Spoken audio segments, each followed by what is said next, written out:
Behind Quesadio, in the high valley of Sichuan, where morning fog drifts like slow rivers between blue-black ridgelines, people once believed the bamboo watched over them. The grove stood in ranks, tall and whispering, a living cathedral to wind and rain.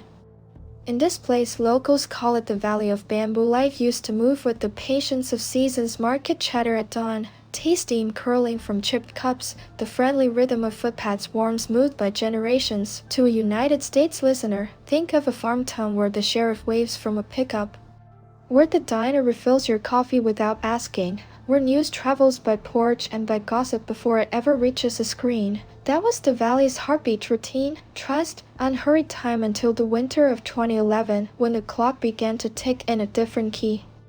December 3, 2011. The cold came early and deep. Frost made the fields crisp underfoot, and the mist lifted in torn veils as the sun felt its way over the mountains.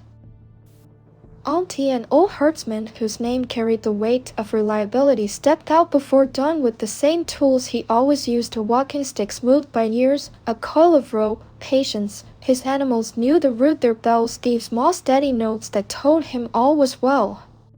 He thought about a pot of soup waiting later, and maybe a smoke, and the simple math of a day's work. Then his animals slowed, then balked, then refused. They stared at a lumpy rise of earth near the north field, ears forward, breath cloudy in the cold. Animals notice things first. That is a rule of country life across the world.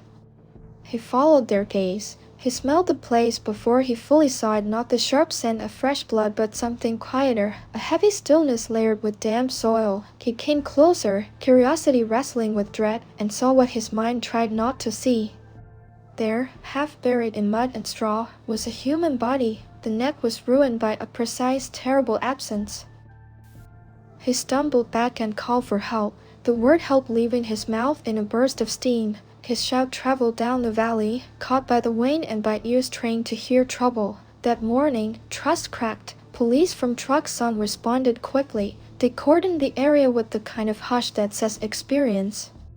And yet nothing in their training truly prepared them for this. The body looked as though it had been placed, not discovered. The clothing was neat, the hands were small and clean, the cut at the neck was neat in a way that suggested practice. There was almost no blood around the grave, which told the story that the killing happened elsewhere and the body had been moved in the dark. That is how a hunter behaves: no mess, no rush, no noise. Forensics noted details that would matter later. On the left palm, fresh straw with singed tips, a scent like dried smoke. In the tread of cloth shoes, two kinds of soil went from the valley floor, one that did not match. A faint ligature mark along the right wrist light, as if restraint had been brief or after death. No signs of sexual assault, no signs of dragging. The cut itself suggested a sharp blade and an assured hand, and then the strangest absence: a missing head, with no trace nearby. It was as if the valley had swallowed a face. Without a face, identity becomes detective work of a different sort. Officers canvassed missing persons within a 7-day window, checked campuses, shops, buses. At the county morgue, the body was measured, examined, and treated like the last remaining witness. Height around 160 meters, weight around 50 kilograms. No signs of childbirth, fingernails trimmed short, unpainted, clothing ordinary. The sword sold everywhere and belonging to no one until the body inside makes it personal. In the United States, we would call this the needle in a haystack phase. Detectives everywhere know the feeling: you count threads and hope one leads to a name. 2 days later, a thread appeared. A family stepped forward, voices shaking. A daughter named Nana Lin, 19 years old, a first-year student at a medical college. She had vanished the afternoon of December 2nd after saying she would visit a friend. The friend had never seen her. The cigarettes on the table at home were still in their pack. The towel from her mother, white, embroidered with tiny flowers, was missing from her back. When police showed the towel found near the field, the mother's knees buckled. DNA confirmed what Dredd already knew: the body was Nana Lin. Her head, however, was still missing. A classmate quietly added a detail that mattered. In the last 2 weeks, Nana Lin had been smiling at her phone, typing late. The way new friendships make even winter seem lighter. She had mentioned a new friend met online but kept the name to herself. Investigators pulled message logs and device histories. But someone had wiped recent conversations. Deletion is also a kind of message. The teen widened the net and waited for lab results that would either bring them closer or prove how far they still had to go. The valley did not wait. On December 9, less than a week after the first discovery, another body was found, this time in an abandoned well near the hamlet of Fulton. The shaft was shallow, long since dry and half filled with straw and debris to keep children from falling in. Inside, investigators found a young woman positioned in a contorted crouch, arms crossed and bound with cloth tape typically used in garment work. Again, the same terrible absence at the neck. Again, no sign of sexual assault. Again, clothing intact. Again, no face to read, no eyes to answer. But in this case, there was a scent almost delicate, almost domestic, like cinnamon oil near the waist and legs.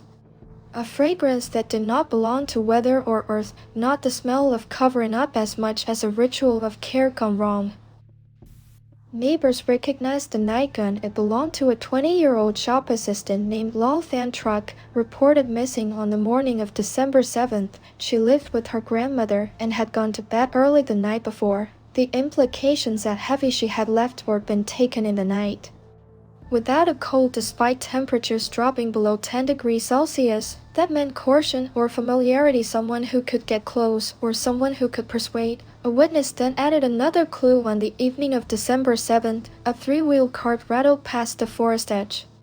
Driven by a man the witness did not know. The cart smelled wrong, a metallic tank masked by something sour. On the left side, a crutch leaned against the bed of the vehicle. Crutches became the next threat. At the well site, investigators found a broken tip from a wooden crutch. The rubber worn slick, the wood stained with old earth and specks of what testing later confirmed as human material. Nearby prints suggested a man with a slight tilt to his gait, consistent with someone who favored the right leg while using a crutch on the left. Shoe size approximately 40, cloth-soled shoes with a striped heel pattern. The map of the scene began to take shape. This was no phantom, no ghost story in a misty valley. This was a person who left patterns, and patterns led home. Police compiled a short list of men in the surrounding villages with documented leg injuries or histories of using crutches over the last 5 years. One name refused to sit quietly on the page: Tru Con Han, 36, a former carpenter who had suffered a severe knee injury 6 years earlier in a workplace accident. He lived alone, without spouse or children, in a low house near the landlocked stream, not far from where sand had been found on one victim's feet. Officers visited under the pretext of census updates. They noted the gate. They saw a crutch standing in a corner, intact. They saw three-wheeled cart and tire tracks fresh in the yard. They noticed coils of white seam binding tape in a storage room, the same kind used to bind the second victim's arms. Han was calm, polite, hard to pin to anything specific. Calm can be a costume. But suspicion is not evidence, and without evidence there is no arrest. Then an older story resurfaced, something almost lost to time but loud once you knew to listen. A local official remembered that in October of the previous year, a pair of distraught parents had confronted Tru Con Han at his home, shouting that he had something to do with their daughter's disappearance. No police report had stuck. The family had run out of energy and hope. The daughter's name was Vuong An Mai, 20 years old, a worker at a small textile workshop near Fulton. She had vanished one morning in late October 2010. An absence that was filed away as voluntary, the way missing adults so often are when resources are thin. With that name, the map expanded. Investigators returned to the land around Han's home and walked it inch by inch. They checked the stream banks where glittering sand matched the grains found on a victim's foot. They looked for drag marks, disturbed brush, new soil where old soil should be. Behind a disused pigsty, they found a patch of ground oddly maintained, covered by a tarp weighted with rotting firewood. The perimeter tamped flat to be flush with the surrounding earth. Most families in the region kept winter root cellars that poked a little above ground. This hatch tried to disappear by pretending to be flat. The hatch was heavy. Winter had tightened everything. When it finally gave, a smell rose, not rot, not garbage, sweet, medicinal, a touch of incense and cinnamon. An investigator descended, light dancing along walls that had been carefully washed. Shelves, jars, an altar-like arrangement with joss paper and a hand-copied book laid open to a page where ink, characters, and crude diagrams spoke of rites. On the middle shelf, the light paused and trembled. 3 glass vessels sat like trophies.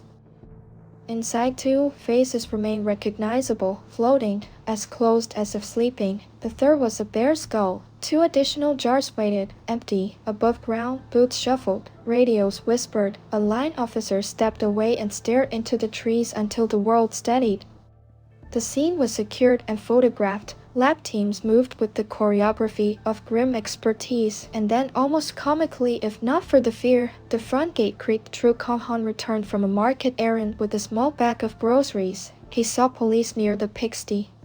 Went still, then turned and ran, more reflex than plan. 2 officers who had tailed him from the market cut him off at the lane. He was arrested without a fight. That night, under bright lights and a quiet that makes the smallest sound loud, the jars were opened.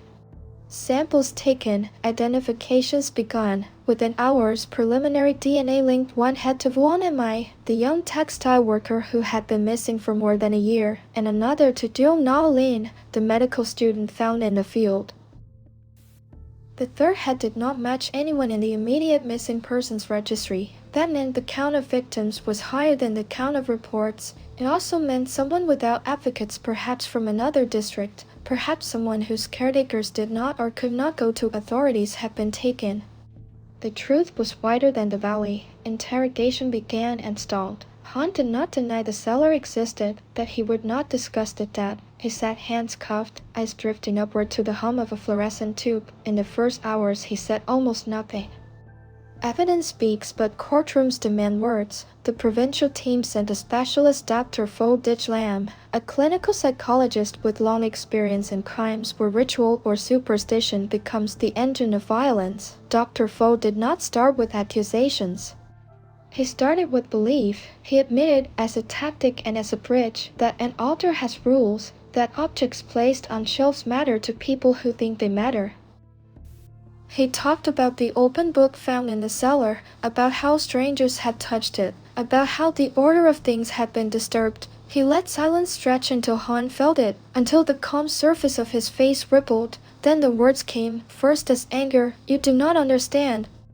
You deafened it, and then as a flood of explanation, not justification, explanation. Trikhan spoke of 2009 and a trip to the provincial capital for treatment. His knee would never be the same. Work became scarce. He was embarrassed to limp and ashamed to be alone. On a street near the clinic, he bought a hand-copied volume from a vendor of curiosities. The book mixed antique characters with folk diagrams and promised a path if 5 offerings were made, 5 heads of young women whose bodies had not known childbirth, then the petitioner's wish would be granted. For him, the wish was simple and ordinary: a healthy leg, a wife, a life that looked normal to the neighbors who once saw him as promising. Pain has a way of narrowing vision until a bad idea looks like a rope thrown to a drowning man. He described the first victim by name Vuan Mi. They had talked a few times, nothing more. He lured her to a quiet place and used a traditional sedative made from a mushroom powder mixed in tea, a detail that echoed the lab's finding of red sediment in a stomach sample. He faltered the first time. That is what the autopsy suggested, too, an initial injury that did not kill, followed by a second decisive act. He claimed he treated the remains like offerings, in line with the book's prescriptions, storing the heads in glass, lighting incense, using cinnamon oil because the book said to keep ritual objects pure. Superstition can wear the costume of care. It is still superstition. The confrontation by Emma's family frightened him. He stopped for a time, then he began again. The second victim, he said, was a young woman called Tu Than, 18, with developmental challenges, living with elderly grandparents. He persuaded her to travel with him to the valley. There was no missing persons report that stuck to her name. It is easy to vanish if your life is already on the edge of official notice. After that came 2 victims he had met online, Duong Na Lin and Lo Than Truck. He was matter-of-fact about how he spoke to them, how flattery and patience work better than force in a world where people often want to be seen. He admitted leaving bodies in places where discovery would be delayed, but certain fields and dry wells, while taking heads to the cellar as if they were keys to a closed door. On the strength of his confession and the landmarks he provided, search teams fanned out again. They recovered the head of Lao Than Truck in an area he indicated, and not far from the house, found buried remains consistent with the first two victims. The count of the dead settled at 4. The book's number 5 hung in the air, and the two empty jars in the cellar felt, in retrospect, like a schedule that mercy interrupted. What happened next followed the slow machinery of justice. The valley watched with a mix of relief and grief. Funerals were held.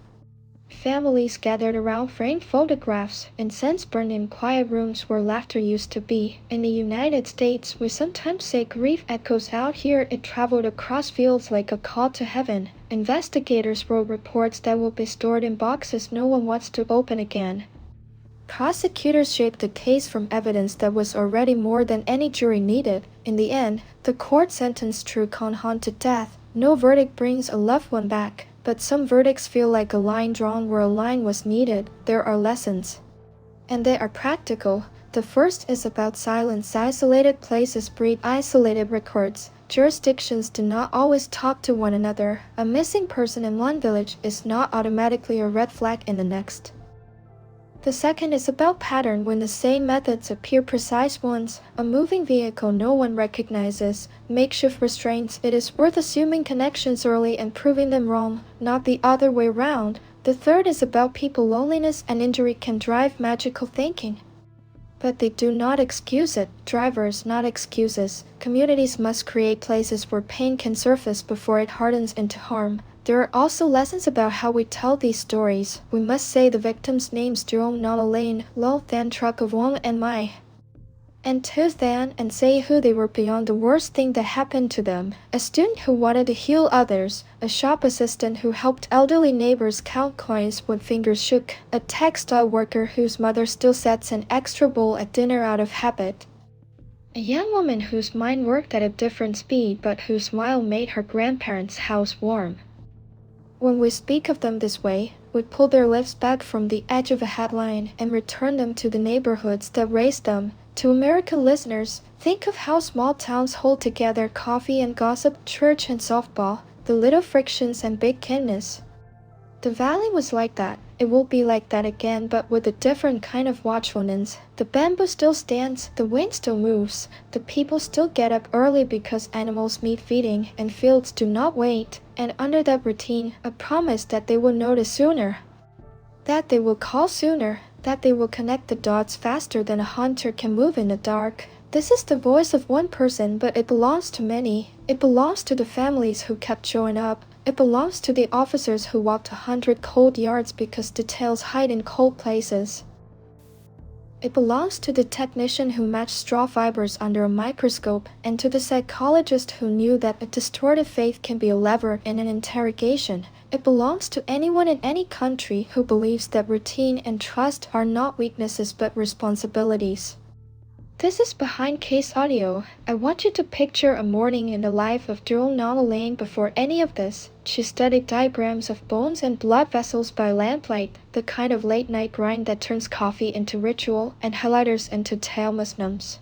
Her mother worried that she was not eating enough, that her hands had started to carry the pale ink of fatigue. Yet on the bus she offered her seat to elders and pretended not to hear when friends teased her for being too serious. When a message appeared on her phone from someone who finally seemed to notice her curiosity and her humor, she smiled at the glass as if it were a window instead of a screen. That smile matters because it reminds us why predators choose certain roads. They borrow the language of attention and turn it into a lure. Now imagine the evening habits of Lo Than Truck. She worked at a small shop where the bell over the door had a sound that became the hinge of her day: ring. Customer, change, receipt, ring, breathe, repeat. She walked her grandmother to the clinic on Wednesdays, counted pills into little boxes, labeled them with the neat care of someone who understands that tiny mistakes can create big problems. At night, she wore a white nightgown that felt like cooling off after heat. And she read borrowed magazines about cities she had never visited. She did not pack a bag. She did not say goodbye. Whatever happened, happened fast, in a kind of window where most of us are asleep and think we're safe. And Vaughn and I, the first whose name we recovered, worked in a textile shop near the edge of town. Fabric teaches you patience. It also teaches you how small motions add up to beauty, edge to edge, stitch by stitch. On her breaks, she watched videos on a coworker's phone and laughed the way young people laugh when they feel the future is long. her mother, Avalon, kept a bowl of her favorite rice on the stove, even hours after dinner, just in case. When the bowl went untouched for days, then weeks, then months, grief turned into routine. The kitchen learned the shape of absence. As for Tuesday, her record was a whisper. Her grandparents could tell you about her favorite songs and the way she clapped when a kettle began to sing, but paperwork could not. She left outside the neat grids where bureaucracies feel most comfortable. That made her easier to ignore and therefore easier to target. Creditors read the same maps the rest of us do. They simply choose the blank spaces. Investigations at their best are chess moves against uncertainty. The straw fragment on a palm is not just straw, it is the beginning of a chain of custody. The two soils in a shoe thread are not dirt, they are a travel log with no ink. The crutch tip is not wood and rubber, it is a geometry problem about weight and balance that leads to a list of names. Good detectives do not rely on hunches, they build scaffolding from small truths until even a denial has nowhere to sit. In Truxon, that scaffolding grew from field to lab to map to doorbell, each run a different skill, each run a different person doing a job so that a community could exhale again. There is a psychological shape that repeats in cases like this, an injury that alters identity, isolation that amplifies resentment, a story handed down, bought in a market, found online that promises power without accountability. Magical thinking is tempting because it replaces hard work and humility with recipes. Do this 5 times and the universe wills you what you want. But recipes without ethics become rituals of harm. When Dr. Fo spoke to Tru Kahan, he did not excuse anything. He recognized the door in the suspect's mind and walked through it to bring truth back out. That distinction matters. Understanding is a tool. Accountability is the goal. The Valley also learned about coordination. In big cities, data flows across departments with fewer dams. In rural places, even in the United States, records can be as local as the nearest filing cabinet. After this case, officers talked about fragile new channels, their phrase for sharing information across villages. That is how systems improve, not by pretending perfection, but by admitting where the gaps were and sealing them. Citizens learned something too. They began to report the odd small things they once ignored: a cart at an unusual hour, a smell that did not belong, a tart where there had never been one. Public safety is a shared job. It is important to say out loud what we're not doing. We're not telling you the worst details. We're not making the Valley's pain into spectacle. We're telling you enough to understand the threat, the investigation, and the ending, and no more. That is a promise to the families and to anyone who finds this story, because grief looks for mirrors. When we say that the injuries were precise, we mean precisely that. No cinema, no gore, only the facts that move the case forward and the feelings that remain when courts are closed and reporters go home. If you are listening in a small American town, you already know the look of a neighbor carrying more than groceries. You know who limps and why. You know the sound of a cart on gravel and when that sound is wrong. This story asks you to trust that knowledge and to act on it with something inside you says, this is not how Tuesday sounds. Call it intuition or community memory, either way. It is worth listening to. It does not replace evidence, it invites evidence to the right place faster. Finally, a word about mercy. Not as forgiveness for what cannot be forgiven, but as an anchor for the living. The families will spend years making new routines around empty chairs. The officers will carry certain images longer than they want to admit. The town will flinch at sudden noises and then, slowly, flinch less. Mercy is the work we do for one another while that process unfolds. The casseroles delivered, the errands run, the invitations extended even when the grieving person says no 3 times before saying yes. That too is justice. Consider how a single decision made far away, parole granted, oversight relaxed, a paper misplaced can ripple outward. The choice to free a person back into a fragile community is not inherently wrong. Rehabilitation is a good we should fight for, but rehabilitation without guardrails becomes roulette. In cases like this, supervision should have been the bridge between a prison and a village, a bridge wide enough for counselors, check-ins, job training, and community watchfulness. Bridges were promised, footpaths appeared instead. The Valley paid the toll. Now consider technology. The same networks that let classmates share lecture notes also let a stranger become a confidant overnight. That is not a warning against connection, it is a reminder that new corridors require new locks. Families can practice small habits with big impact shared calendars. Check-in texts that are weary but life-saving. Arrive safely, messages that become the background hum of care. Police can teach these habits the way schools teach fire drills, not to create fear but to normalize readiness. Rituals can redeem when they are rituals of safety.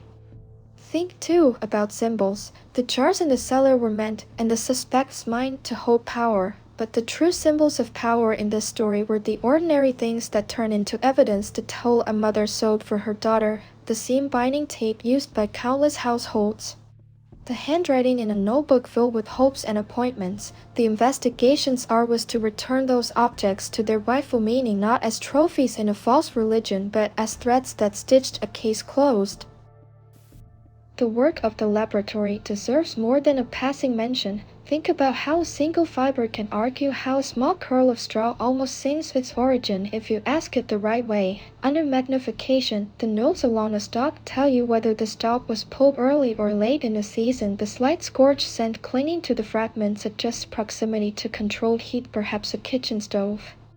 Perhaps the brazier in a back room where a man who lived alone warmed his hands each night. Soil grains are storytellers too. The fine silt from the valley base moves like talc between gloved fingers, but the brighter granules lodged deeper in the shoe tread sparkle like mica. A match for the landmark bank. In the United States, we might think of a county lab in a brick building near a courthouse. Here it was a narrow room with benches polished by sleeves, with a technician whose patience made up for equipment that had seen better days. Precision, not luxury, is what solved this. Digital forensics took a different kind of patience. Deleted messages are not a vanishing act so much as a curtain light still leaks around the edges. Investigators examined call logs, app caches, browser artifacts, the crumbs we all leave behind when we think we have swept the table.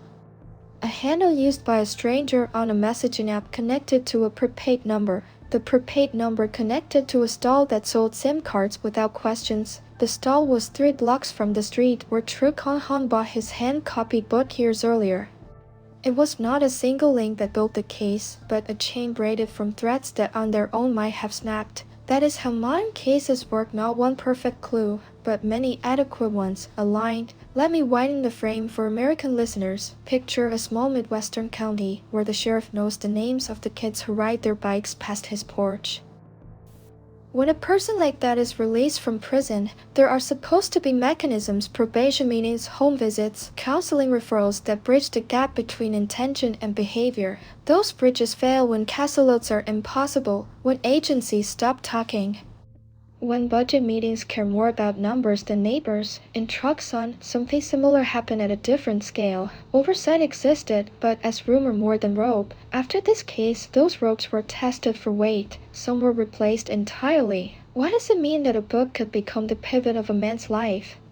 Not that books are dangerous. Ideas are not knives. But some ideas tickle the part of a lonely brain that wants transaction instead of relationship. Do this 5 times, receive that forever. It is the logic of vending machines applied to the human soul. Dr. Fo understood this. He did not engage the book as scripture, he engaged it as a symptom. He asked what promise the ritual had made, what it had given to the suspect before it gave him a charge sheet. The answer was control. Control over failure, over illness, over the humiliation of limping in public. The ritual let him pretend that other people's daughters were ingredients in a potion for his pride. That is not insanity. That is cruelly given homework.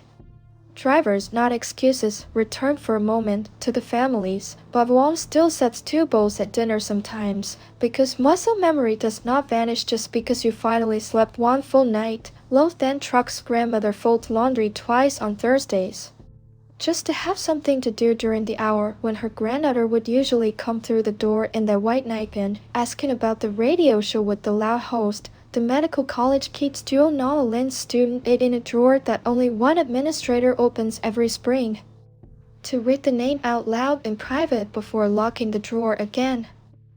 And in a courtyard where the kettle sings for no one in particular, Tru Than's grandparents have started watering a small patch of chrysanthemums because the color is brave even when they are not. Law too has its rituals, and most of them are worthy ones.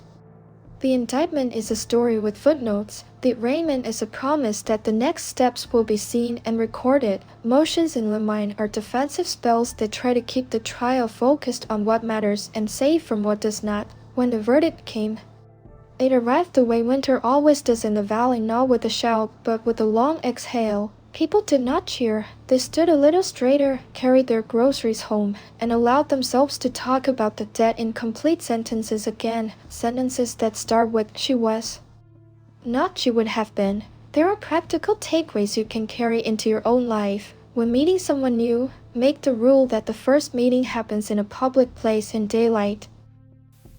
Share your location with one person who is not at the meeting. If a loved one uses medication that causes drowsiness, make sure they have a routine for checking in. If you live where buses are infrequent and rides are a gift, decide now which drivers are approved. And say no without apology to surprise offers. If you're a part of a community group or a church or a team, establish a culture where living together is normal and walking alone at night is not a test of courage. Courage should not be the price of getting home. What about the officers, the ones whose boots recorded every cold step around that pigsty, the ones who took off their gloves to dial phones with shaking hands? They will not become famous. They will keep doing paperwork. One of them would change careers in 3 years because the work kept finding its way into his dreams.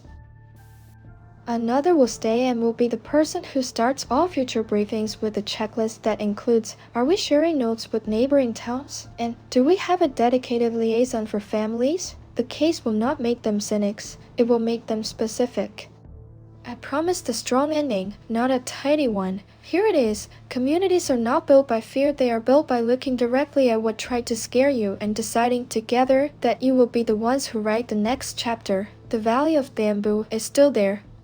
The wind still combs the leaves. Somewhere a student is staying up late over a nursing textbook. Somewhere a shop bell rings. Somewhere a loom sings its soft, rhythmic song. These ordinary sounds are not fragile. They are the soundtrack of defiance. Honor them by paying attention.